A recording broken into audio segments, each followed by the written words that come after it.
The thing about overthinking is that it doesn't just stay in your mind, it actually shows up in your body.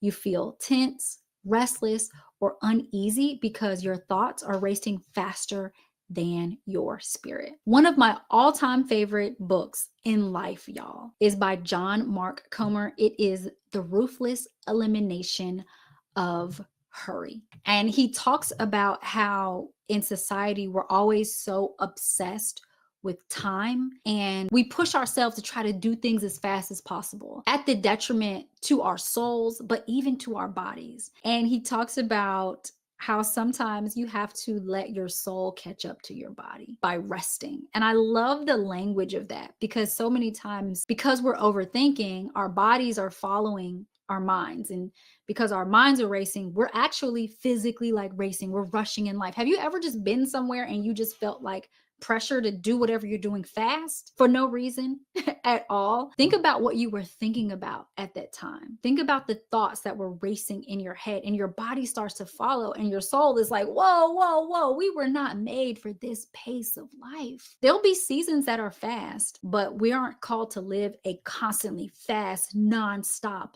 life. Jesus calls us to rest. God calls us to Sabbath. He rested as a example that we should too.